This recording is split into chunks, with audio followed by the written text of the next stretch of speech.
فیضان محترم بزرگان ملت برادران عزیز، آیت کریمہ جس میں پروردگار عالم ارشاد فرما رہا ہے الذی خلق الموت والحیات، جو موت اور حیات کو پیدا کرتا ہے، وہ پروردگار عالم تمام لوگوں کو آزماتا ہے تاکہ پتہ چلے کہ ان میں سے عمل کے اعتبار سے بہتر کون ہے۔ عزیزو، پروردگار عالم اس کائنات کو خلق کرنے والا، ذرات کو خلق کرنے والا، ثمرات کو خلق کرنے والا، اشجار کو پیدا کرنے والا، وہ اس چیز پر اختیار رکھتا ہے کہ وہ کسی چیز کو بھی کسی طریقے سے آزمائے، بس اس کا طریقہ الگ ہے۔ کسی کو کسی طریقے سے آزماتا ہے، کسی کو کسی طریقے سے۔ وہ ہم کو بھی آزماتا ہے اور ہمارے معاشرے کو بھی آزماتا ہے، ہمارے درمیان ہمارے والدین کو بھی آزماتا ہے، ہمارے بھائی بہنوں کو بھی آزماتا ہے۔ وہ خالق کائنات جو نبیوں کا بھی امتحان لینے والا ہے، اولیاء کا بھی امتحان لینے والا، اوصیاء کا بھی امتحان لینے والا، ائمہ کو بھی آزمانے والا، وہ خالق کائنات کسی طریقے سے بھی کسی کو آزما سکتا ہے، اس کے لیے کوئی پابندی۔ خالق کائنات ممکن ہے کہ ہم کو مال کے ذریعے سے آزمائے، ممکن ہے ہمیں اولاد دے کر کے آزمائے، ممکن ہے ہمیں عزت دے کر کے آزمائے، ممکن ہے ہمیں شہرت دے کر کے آزمائے، ممکن ہے ہمیں دولت دے کر کے آزمائے، ممکن ہے کثرت اولاد دے کر کے آزمائے، ممکن ہے دولت دے کر کے بھی آزمائے، ممکن ہے لے کر کے بھی آزمائے۔ اس کا آزمانے کا طریقہ الگ ہے، جیسا بھی وہ چاہے۔ کسی کو اولاد دے کر کے بھی آزماتا ہے، کسی کو بغیر اولاد دے۔ ممکن ہے کہ کسی کو کثرت اولاد، کسی کو کوئی اولاد نہیں دی، کسی کو کثرت مال دے دیا، کسی کو کوئی مال نہیں دیا، لیکن اسی میں آزماتا ہے کہ آپ کتنا شکر کرنے والے اور کتنا کفر کرنے والے۔ دونوں طریقے سے آزماتا ہے، اس کا طریقہ الگ ہے۔ اگر کہیں ہم مالدار ہو جائیں تو پھر یہ نہ سوچے کہ یہ تو سب کچھ ہمارا ہی ہے، پھر اس کے بعد ہمارے اندر غرور و گھمنڈ اور اس قدر آ جائے کہ ہم کسی کو نہ پہچانے، خاص طور پر دولت کو آتے ہی سب سے پہلے اپنوں سے ہی ناتا رشتہ توڑ دے۔ آزما رہا ہے۔ آج اگر دولت ہے تو عقل نہ آ جائے، آج اگر دولت اور شہرت ہے تو گھمنڈ اور غرور نہ آ جائے۔ جو مال دے سکتا ہے وہ مال واپس بھی لے سکتا ہے، وہ جس طریقے سے بھی چاہے آزمائے گا۔ اگر اس نے عزت دی ہے تو اس عزت کو باقی رکھنے کے لیے آپ بھی دوسروں کو عزت دیجئے۔ اگر عزت نہیں دیتے جو جس طریقے سے وہ عزت دینے والا اسی طریقے سے ذلت بھی دے دے۔ صلوات پڑھے محمد والے۔ وہ ہر طریقے سے آزماتا ہے، لیکن انسان کو ہر آن اور ہر طریقے سے تیار رہنا چاہیے۔ کب کس طریقے سے آزما لے پتہ نہیں۔ اگر آپ ایک غریب کے پاس بھی ہیں، فقیر کے پاس بھی ہیں، تو بھی خدا امتحان لیتا ہے۔ بڑا اکیلے میں بیٹھ کر کے سوچا کرتے تھے کاش میرے پاس پیسہ ہوتا تو جتنے غریب تھے سب کو امیر کر دیتا، جتنے یہ فقیر تھے سب کا گھر بنوا دیتا، سب کو دولت دے دیتا، سب کو کپڑے دلوا دیتا۔ فقیر آ کر کے بغل میں کھڑا، خداوند عالم نے یہیں پر آپ کا امتحان لیا۔ کتنا دیتے ہو؟ جیب میں ہاتھ ڈالا، نوٹ ہی نوٹ ہیں، ہے ہی نہیں۔ کیوں کہہ دیا بھائی ہے تو کیا ہوا؟ ارے مولانا چھٹے نہیں تھے۔ کیوں بھائی چھٹے ہی کیوں؟ بڑے نوٹ نہیں دیے جا سکتے؟ فقیر ہے کیا 1-2 روپیہ دے دے کافی، کیا ان کو 10-20 دے تو روزمرہ کا ان کا کام ہے، ان کا روزمرہ کا کام ہے۔ لیکن آج ہی آپ کا امتحان ہے اسی مقام پر، آپ کا امتحان اسی جگہ پر ہے۔ وہ تو اس کا فقیری کام ہی ہے، لیکن اسی کے ذریعے سے خدا آپ کو آزما رہا ہے۔ ہمارے جسم کے ایک ایک اعضاء کو آزماتا ہے کہ اگر ہم نے آنکھیں دی ہے اسے کہاں استعمال کیا جا رہا ہے، اگر ہاتھ دیے ہیں تو اسے کہاں استعمال کیا جا رہا ہے، اگر پیروں کو دیا ہے تو یہ کس طرح بڑھائے جا رہے ہیں۔ یہ ہمارے اعضاء جوارے جو ہماری زبان ہے کیا صرف اور صرف غیبت کے لیے ہے یا قرائت بھی کی جاتی ہے؟ کان ہے تو کیا غیبتیں سننے کے لیے ہیں یا اس سے تلاوت بھی سنی جاتی ہے؟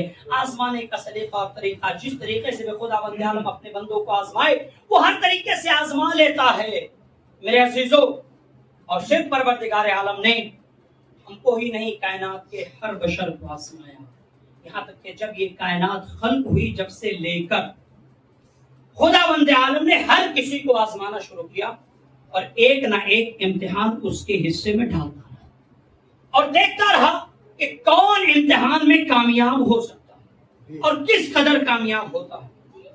اب اگر امتحان کی فہرست کھولی جائے تو جناب آدم سے لے کر کے خاتم تک ہر ایک کا امتحان خداوند عالم نے لیا۔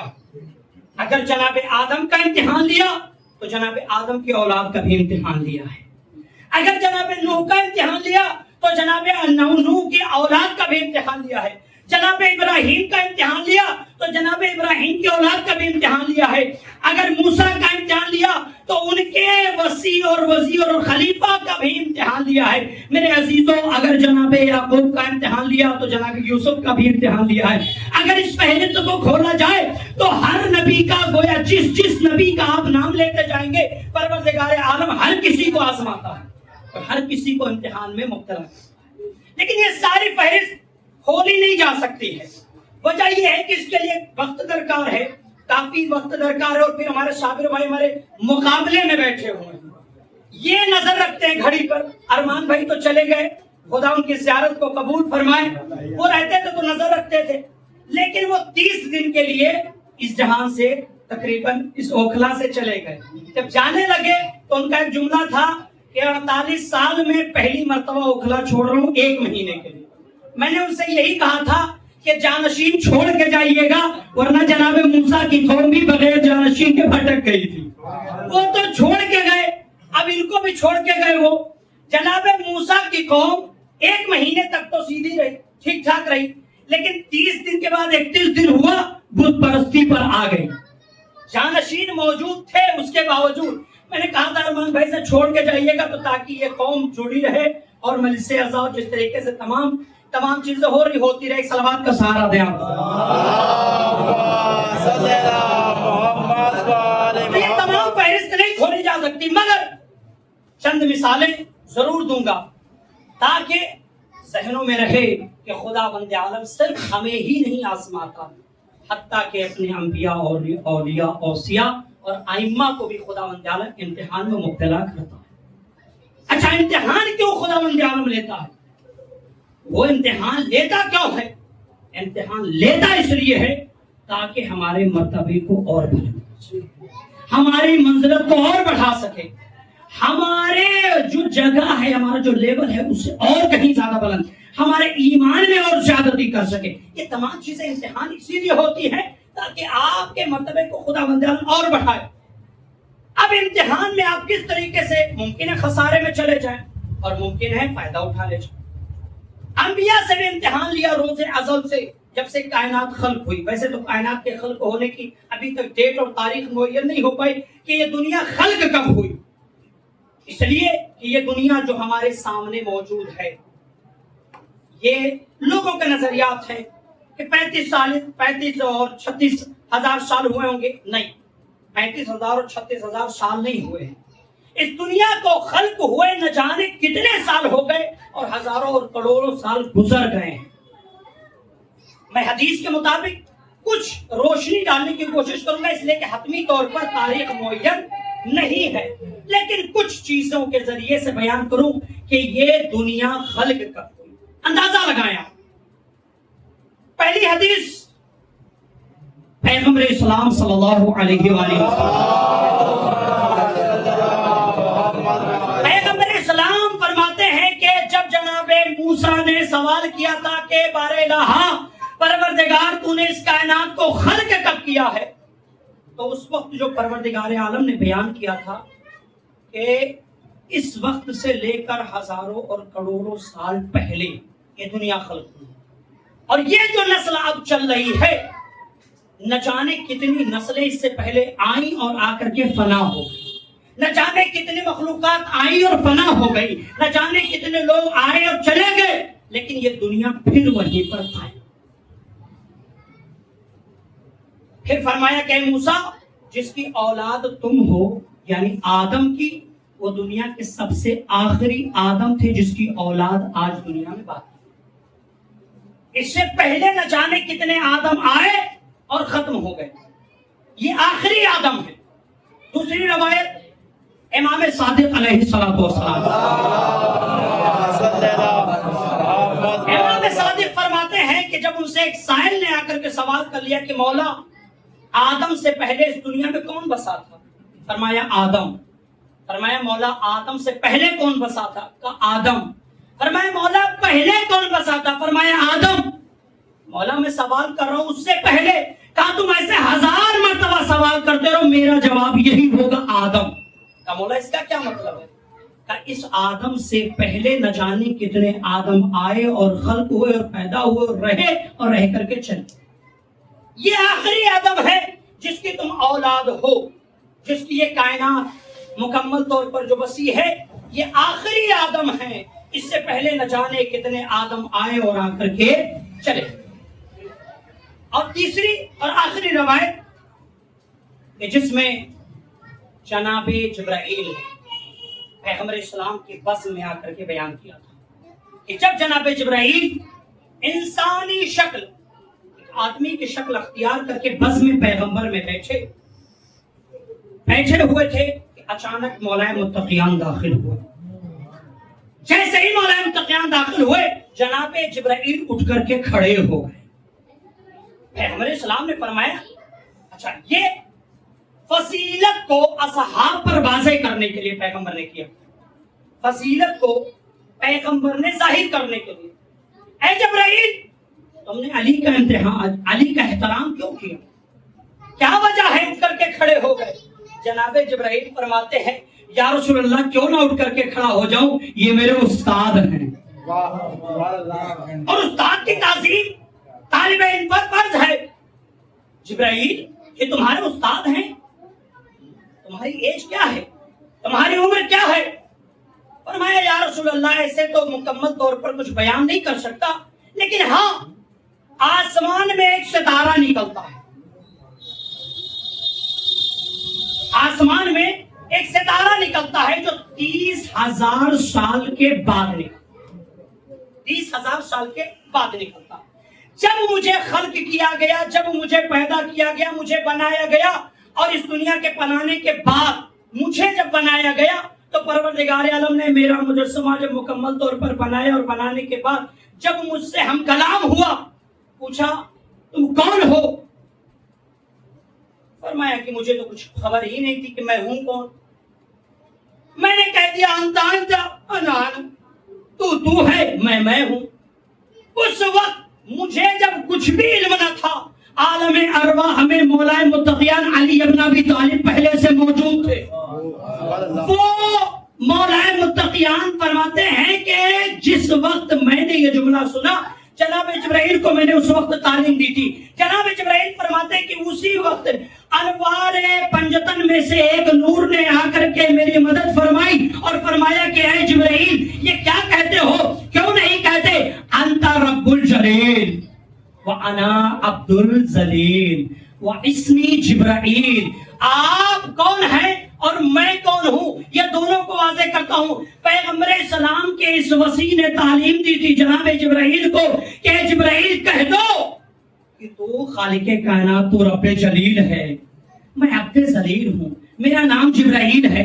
فرمایا یہ اسی وقت سے یہ میرے استاد ہے, اسی وقت سے. فرمایا کہ اب اپنی عمر بھی بیان کر دو. فرمایا یا رسول اللہ وہ جو 30,000 سال پہ ایک مرتبہ ستارہ نکلتا ہے اس کو میں نے 30,000 مرتبہ دیکھ لیا. 30,000 پر ایک مرتبہ نکلتا ہے, میں نے اب تک 30,000 مرتبہ دیکھ لیا. اب سمجھیے کہ دنیا کے خلق ہوئے کتنا زمانہ گزر گیا, لیکن جب سے خدا ہر کسی کو آزماتا ہے اور ہر کسی کا امتحان لیتا ہے. اب جو ہمارے زمانے میں جو اس وقت جنریشن موجود ہے, جو اس وقت دنیا موجود ہے, اس اعتبار سے اگر دیکھا جائے تو اس کے آدم جو آخری ہیں ان سے بھی امتحان لیا ہے, اور وہ امتحان بہت ہی مفصل طور پر علماء کرام بیان کرتے ہیں. میں صرف اور صرف اپنے موضوع سے ریلیٹڈ چند باتوں کو بیان کر کے اور آگے بڑھ جاؤں کہ جب خداوند عالم نے اعلان کیا ملائکہ کے درمیان انی جاعل فی الارض خلیفہ, میں کیا کرنے جا رہا ہوں, خلیفہ بنانے والا. اس وقت فرشتوں نے اعتراض کیا. اچھا ایک اعتراض, پروردگارا تو کس کو خلیفہ بنانے جا رہا؟ اس کو کہ جو زمین پر جا کر کے فساد برپا کرے، زمین پر جا کر کے خورشی برپا کرے. پروردگار عالم نے جو اس کا جواب دیا تھا وہ تو قرآن میں موجود ہے، لیکن میرا سوال اس مجمع سے ہے کہ کیا فرشتوں کو علم غیب ہوتا ہے؟ فرشتوں کو علم غیب ہوتا ہے؟ کیا آنے والے ایام کے بارے میں جانتے ہیں؟ تو نہیں جانتے. تو یہ بتائیے کہ جناب آدم تو ابھی پیدا ہو رہے، کیسے پتہ یہ آنے والے زمانے میں خورشی برپا کریں گے، فساد کریں گے؟ اب جو علماء کرام اس کا جواب دیتے ہیں وہ یہ کہ فرشتوں نے پہلے والے آدم کو دیکھ رکھا تھا. جو اس سے پہلے دنیا بسی تھی، جو اس سے پہلے لوگ تھے، جو اس سے پہلے آدم تھے، ان سب کے حالات کو فرشتوں نے دیکھا تھا. اسی لیے پروردگار عالم سے سوال کر لیا. اور اتنی بڑی جرات، پروردگارہ تو ایسے کو خلیفہ بنائے گا جو زمین پر جا کر کے فساد برپا کرے، خورشی برپا کرے؟ اس وقت اللہ نے کیا فرمایا تھا؟ انی عالم والا تعلم. لیکن میرے عزیزو، یہ جو جرات فرشتوں نے بھی کی تھی، اس پر بھی انہیں خداوند عالم نے انہیں سزا دی تھی. اور ایک مفصل طور پر انشاءاللہ کبھی وقت رہا تو میں کائنات کے خلق ہونے کے بارے میں بیان کروں گا، تو اس میں ضرور بیان کروں گا کیا کیا سزا انہیں ملی تھی اور پھر کس طریقے سے ان کو جو ہے وہ بخشش ملی، یہ ساری چیزیں. لیکن میرا موضوع سے ریلیٹڈ جو باتیں ہیں کہ امتحان لیا پیغمبر کا. اللہ نے پیدا کیا، پیدا کرنے کے بعد جب روح پھونکی، روح ڈالنے کے بعد جس وقت فرشتوں نے سجدہ کر دیا، سجدہ تو ہو گیا، لیکن ایک بات ابھی بھی رہ گئی کہ پیغمبر بنا رہا ہے خدا، اپنا خلیفہ بنا رہا ہے، جانشین بنا رہا ہے جو زمین پر جائے گا. کیا ایسی بلندی ہے ان کے اندر؟ اس وقت پر پیغمبر کے جب امتحان کو اللہ نے لیا تھا تو وہ علم کے ذریعے سے امتحان لیا تھا، اور کچھ انوار اللہ نے دکھائے اور فرمایا کہ ان انوار کے اسما کو بیان کرو. آج کہتے ہیں کہ تحریر تھی لکھی ہوئی، اور بعض کا بیان یہ ہے کہ انوار تھے جن انوار کو سامنے پیش کیا گیا تھا، اور نور پنجتن علیہ السلام وہاں پر موجود تھے کہ جسے یہ کے بعد دیگر دکھایا گیا. اور فرشتوں سے سوال کیا گیا کہ اگر تم یہ کہتے ہو کہ آدم میں کیا خاصیت ہے، کیا خصوصیت ہے، کس وجہ سے خلیفہ بنایا جا رہا ہے، تو بتاؤ ان انوار کے نام. فرشتے اپنے عاجزی کا اظہار کرتے ہوئے فرماتے ہیں کہ خدایا مجھے تو اتنا ہی علم ہے جتنا تو نے مجھے دیا ہے، لیکن اللہ نے جسے اپنا خلیفہ بنایا، جانشین بنایا، اس کائنات میں ہدایت کے لیے جسے رہبر، لیڈر، پیشوا، امام، خلیفہ بنا کر کے بھیج رہا تھا، پروردگار عالم اسے کل کتاب کا علم دیتا تھا، سارے جہان کا علم دیتا تھا، ہر طریقے کے علم سے نوازتا تھا. جب پیغمبر سے سوال کیا، نبی سے سوال کیا، اے آدم ذرا ان انوار کے اسما کو بیان، تو جناب آدم نے ان اسما کو بیان کیا، جس کی وجہ سے فرشتوں پر واضح ہو گیا کہ یہ ہم سے کس طریقے سے بلند ہے.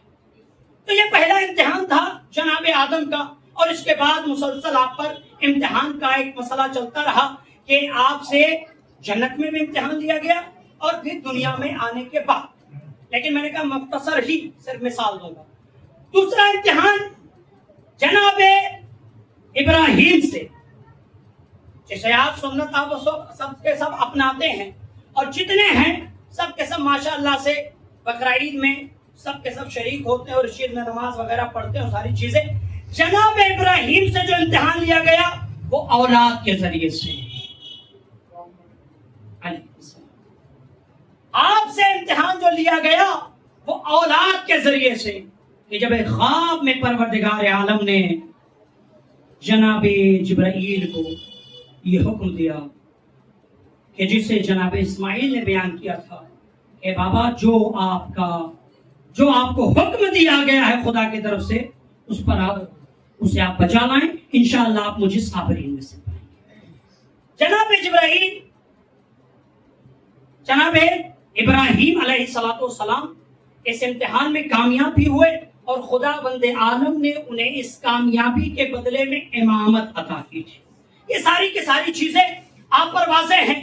جناب یعقوب کا امتحان، جناب یوسف کا امتحان، جناب الیاس کا امتحان، جناب یوسف کا امتحان، جناب یونس کا امتحان، یہ سارے امتحانات یک بعد دیگر ہر نبی سے دیے گئے ہیں، لیکن ہر ایک نبی سے الگ الگ امتحان لیا گیا. اگر کسی سے علم کا امتحان لیا گیا تو کسی کو اولاد کے ذریعے سے آزمایا گیا، کسی کو مال کے ذریعے سے آزمایا گیا. جیسے کہ جناب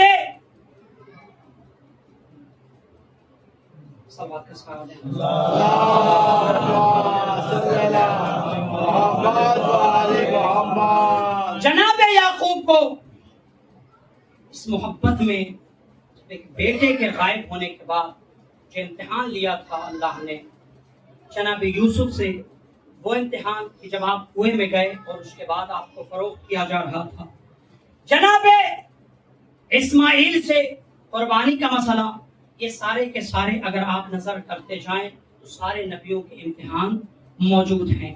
یہاں تک کہ اللہ نے پیغمبر اسلام کا بھی امتحان لیا ہے.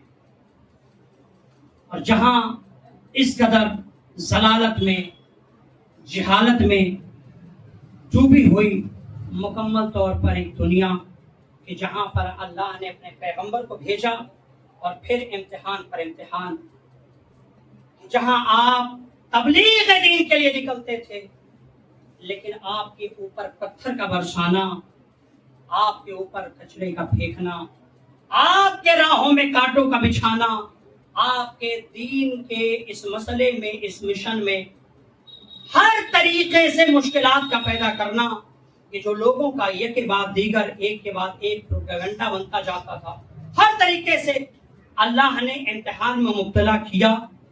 لیکن میرا آخری نبی حضرت محمد مصطفیٰ ہر جگہ پر صبر کرتا ہے. میرے عزیزو، میں اگر پیغمبر اسلام کے امتحان کو بیان کروں، پوری زندگی 63 سال آپ نے امتحان دیا ہے. اور متقیان کا امتحان، امام حسن مجتبیٰ کا امتحان، امام حسین سید الشہداء کا امتحان، جو سب سے سخت امتحان رہا ہے کہ جو تمام نبیوں کو آزمایا ہے خدا نے، وہ ہر نبی کے اوپر کوئی ایک امتحان، دو امتحان، تین امتحان سے آزماتا تھا. لیکن امام حسین سید الشہداء کہ جن سے ہر طریقے کا امتحان لیا ہے، اسی وجہ سے آپ کو فخر آدم بھی کہا جاتا ہے، فخر نوح بھی کہا جاتا ہے، فخر ابراہیم بھی کہا جاتا ہے، فخر موسیٰ بھی کہا جاتا ہے، فخر عیسیٰ بھی کہا جاتا ہے. کیوں؟ اس لیے کہ یہ آدم کے وارث ہیں، موسیٰ کے بھی وارث ہیں، عیسیٰ کے بھی وارث ہیں. جو امتحان تمام نبی دے رہے تھے وہ تنہا مولا حسین دے رہے تھے.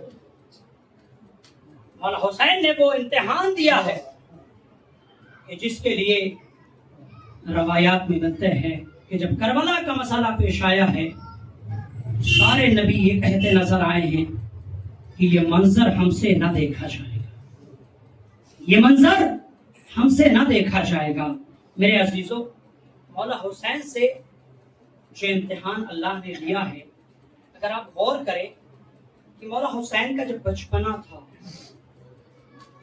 آپ گود میں ہیں، آپ کو پیاس کی شدت کے ساتھ لگتی تھی، اور جو شدت بڑھتی تھی تو برداشت نہیں کر پاتے تھے. یہی وجہ تھی کہ جناب فاطمہ زہرا سلام اللہ علیہا راتوں کو جاگا کرتی تھی بی بی، کہیں میرا حسین پانی نہ مانگ لے. اب رات کو جاگا کرتی تھی، اور امام حسین کی پیاس کا اندازہ لگانا ہو تو بی بی کی شہادت کے بعد لگائیں. امام حسین کس قدر پیاس کی وجہ سے تڑپنے لگتے تھے، پیاس آپ سے برداشت نہیں ہوتا. کہ جب جناب صدیقہ طاہرہ کی شہادت واقع ہو گئی ہے، مولا متقیان آپ کے وصیت کے مطابق آپ کے قبر پر بیٹھے قرآن پڑھ رہے ہیں. اچانک قبر لرزنے لگی، اے بی بی کیا ہوا، خیریت؟ بی بی نے فرمایا اے ابو الحسن قرآن کو بند کر دو، میرا حسین سو رہا تھا اٹھ گیا ہے اور اسے پیاس لگی ہے اور میرا حسین پیاس برداشت نہیں کرتا۔ اللہ نے پیاس کا امتحان لیا۔ علماء کرام بیٹھے ہیں، بیان کرتے ہیں کہ جب پانی آپ پر بند کیا گیا تو مولا حسین 3 محرم سے 4 محرم سے ہی آپ نے پانی پینا کم کر دیا، اور یہاں تک کہ کہیں پانی کم نہ پڑ جائے، بعض روایت کے جملے ہیں کہ 7 دن آپ پیاسے تھے، 7 دن۔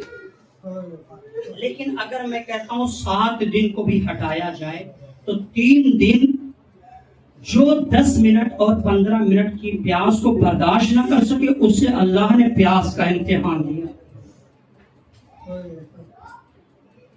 جناب زینب جن کے بارے میں ایک جملہ کہا جاتا ہے کہ جسے سورج نے نہ دیکھا ہو اسے رضا کا امتحان لیا گیا۔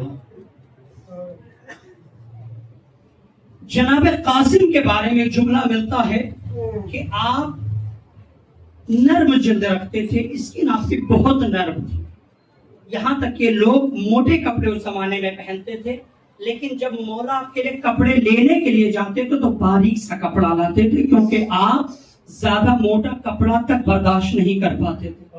ذرا سوچیں کہ جس قاسم پر ایک موٹا کپڑا برداشت نہ ہوتا، اس پر اتنے گھوڑے گزرے، کیسے برداشت کیا ہو؟ یہ امتحان آپ کی زندگی میں ہوا ہے کہ ابھی آپ کے اندر جان باقی تھی اور اتنے گھوڑے گزارے۔ جناب سکینہ جو باپ کے بغیر ایک لمحہ نہ رہ پاتی تھی، اسے کیسا امتحان دیا گیا؟ باپ کی جدائی ہو رہی ہے، باپ آخری رخصت کے لیے جا رہا ہے، بیٹی خدا حافظ، اب بابا لوٹ کے نہ آئے۔ اے عزیزو، آخری جملہ اور اس کے بعد ایک امتحان کے بارے میں بیان کرنے کی کوشش کروں گا۔ سب سے کم سن جو بچہ تھا نا، جو بھوک اور پیاس کو برداشت نہ کر سکتا تھا، سب سے آخر میں گیا ہے جام شہادت پینے کے لیے۔ علی اصغر جو سب سے کم سن، سب سے آخر میں جام شہادت پینے کے لیے گیا۔ اے عزیزو، وہ امتحان لیا گیا۔ امام سجاد جس کے بارے میں ملتا ہے کہ غازی ابو الفضل عباس اور امام سجاد اہل بیت کے گھرانے میں سب سے زیادہ غیرت مند۔ جب قافلہ نکلا ہے، جب سے لے کر کے مولا عباس نے ہر جگہ پر بیویوں کے پردوں کی حفاظت کی، یہاں تک کہ جب وہ محمل چلنے لگی ہے تو آپ نے آسمان کی جانب سر اٹھا کر کے کہا تھا، اے آسمان والوں پردہ کر لو، اب میری آقا ذاتی گھر سے باہر نکل گئے۔ یہ پردے کا محافظ 10 محرم کو جب بیویاں نکلنے لگی ہیں تو غیرت نے گوارا نہ کیا کہ نو کے نیزہ سے بیویوں کے سروں کو دیکھ سکے۔ غازی ابو الفضل عباس کا جو امتحان ہوا کہ آپ کا سر نو کے نیزہ پہ نہیں ٹھہرتا تھا، یہاں تک کہ گھوڑے کی گردن میں آپ کے سر کو باندھا گیا۔ اے عزیزو، ذرا سوچے، امام سجاد جو غیرت کی وجہ سے کبھی بھی برداشت نہ کر سکتے تھے، اسی امام سجاد کے ہاتھ میں بیویوں کو بے پردہ کر کے محمل کے ہاتھ میں محمل کے رسی کو امام سجاد کے حوالے کر دیا گیا۔ اے عزادارو، یہ تمام کے تمام وہ امتحان ہیں کہ جس سے جو برداشت نہیں ہو سکتا وہی کربلا میں امتحان ہوئے ہیں۔ بس آخری جملہ، اے عزیزو، آج جس کی شہادت ہے نا، جناب سکینہ، اس کا امتحان بھرے ہوئے دربار میں دیا گیا۔ اے عزادارو، جب یہ قافلہ بھرے ہوئے دربار میں 700 کرسی نشین کے درمیان پہنچا، اے عزادارو، بی بی سکینہ ہے جو اپنے ہاتھوں سے اپنے چہرے کو بند کیے ہوئے ہیں۔ ایک مرتبہ ملعون کہتا ہے، یہ بچی کون ہے؟ ارے یہ وہی سکینہ ہے جو اپنے بابا کے سینے پر سوتی تھی۔ ارے یہی سکینہ ہے۔ اس کسی نے کہا، ہاں یہ حسین کے سینے پر سونے والی سکینہ ہے۔ اے عزادارو، ملعون کہتا ہے، اے سکینہ، میں نے سنا ہے کہ تمہارا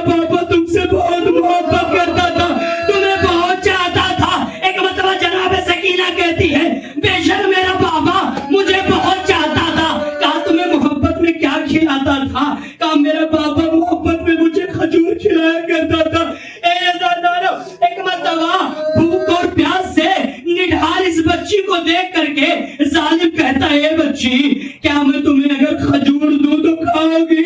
اے زادہ جناب سکینہ پلٹ کے پھوپھی اماں کا چہرہ دیکھتی ہے، اتنے میں ظالم کہتا ہے کہ ایک تشت میں کھجور لا کر کے اس بچی کے حوالے کر دیا جائے۔ اے عزادارو قیامت آ گئی کہ جب بھرے ہوئے دربار میں ایک تشت میں سجا کر کے سر امام حسین کو لا کر کے بچی کے حوالے کر دیا گیا، لے بچی تمہارے لیے تمہارے بابا کے جانب سے یہ کھجور ہے۔ اب جو بچی نے ارے اس چہرے سے نقاب کو ہٹایا، اے عزادارو بچی تڑپ کر کے اے میرے بابا، ارے یہ آپ کا حال کس نے کر؟ اے زادارو بچی چاہتی ہے کہ سر کو اٹھائے، ظالم کہتا ہے سکینہ سر کو نہ اٹھانا، میں نے سنا تمہارا بابا تمہیں بہت چاہتا تھا نا، آج تمہاری محبت کا امتحان ہونے جا رہا ہے۔ اے زادار ایک مرتبہ بچی کہتی ہے وہ کیسا امتحان؟ کہا یہ سر دشت میں ہے، آج تم اپنے بابا کو بلاؤ اور یہ سر اٹھ کر کے تمہاری گود میں چلا جائے۔ اے عزادارو ذرا تصور کرے بڑے ہوئے دربار میں 4 سال کی بچی سے جو امتحان لیا گیا، ایک مرتبہ دامن کو پھیلایا، اے بابا آج آپ کی محبت کا امتحان ہو، اے بابا میری گود میں آ جاؤ۔ سر حسین دشت سے اٹھا، والی سکینہ کے گود میں پہنچا، اے بابا ارے آپ کے بعد مجھے تماچے مارے گئے، میرے گوشوارے چھینے گئے، اے بابا میرے کان سے آج بھی خون جاری۔